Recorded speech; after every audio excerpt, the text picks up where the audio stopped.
Right now, there is a kid finishing parents' evening in a heated discussion with his mother, saying, why does he have to study subjects he will never ever use in his life? And she will look at him blank-eyed, stifle a sigh, think for a second, and then lie.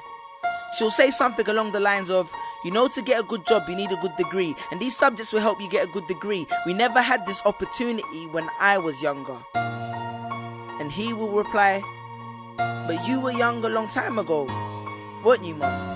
And she won't respond, although what he implies makes perfect sense, that society's needs would have changed since she was 16.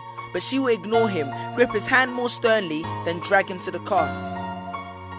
But what she doesn't know is that she didn't ignore him just to shut him up. She didn't lie because they were just returning from parents' evening and an argument in the hallway would look bad on her resume. She won't lie because she just spent the last 1 hour convincing a stern-faced teacher that she will ensure that her child studies more at home.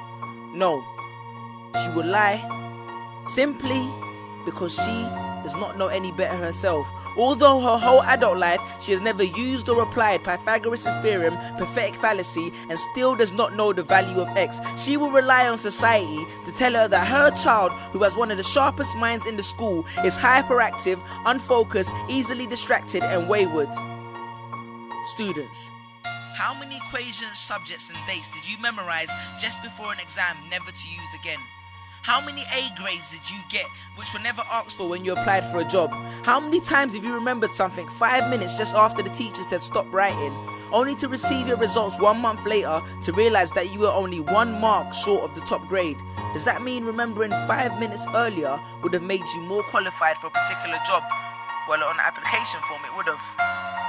We all have different abilities, thought processes, experiences and genes. So why is a class full of individuals tested by the same means? So does that mean Sherelle thinks she's dumb because she couldn't do a couple of sums? And if this issue is not addressed properly, it then becomes a self-fulfilling prophecy. Then every school has the audacity to have a policy on equality. The irony. Exams are society's methods of telling you what you're worth. But you can't let society tell you what you are, because it's the same society that tells you that abortion is wrong but then looks down on teenage parents. The same society that sells products to promote natural hair, looks and smooth complexion, with the model on the box half photoshopped and has fake lashes and hair extensions, with pastors that preach charity but own private jets, imams that preach against greed but are all fat, parents that say they want educated kids but constantly marvel at how rich Richard Branson is, governments that preach peace but endorse wars, that say they believe so much in the importance of higher education and further learning, then why increase tuition fees every single year?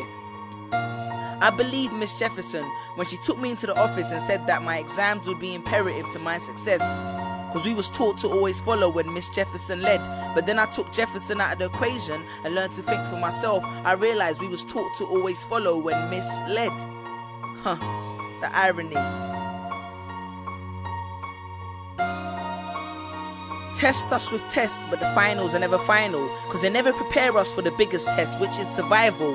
And what I suggest is fairly outlandish, so I do not expect everyone to understand this, except for the kids who knows what it feels like to be worth no more than that D or that A that you get on results day, and the ones whose best stories were never good enough for the English teacher, because apparently you missed out key literal techniques, did not follow the class plan, and the language was too informal for him to understand. But then he'd reference Hamlet and Macbeth, and you'd fight the urge to express your contempt by partially clenching your fist with only your medius finger left protruding in the middle of your hand, and then asked if he was aware that Shakespeare was known as the innovator of slang. Or the kid at the back of the class who thinks, why am I studying something that doesn't fuel my drive? But then when confronted with a maths problem, his eyes come alive. So this one is for my generation, the ones who found what they were looking for on Google, the ones who followed their dreams on Twitter, pictured their future on Instagram, accepted destiny on Facebook. This one's for my failures and my dropouts, for my unemployed graduates, my shop assistants, cleaners and cashiers with bigger dreams, my self-employed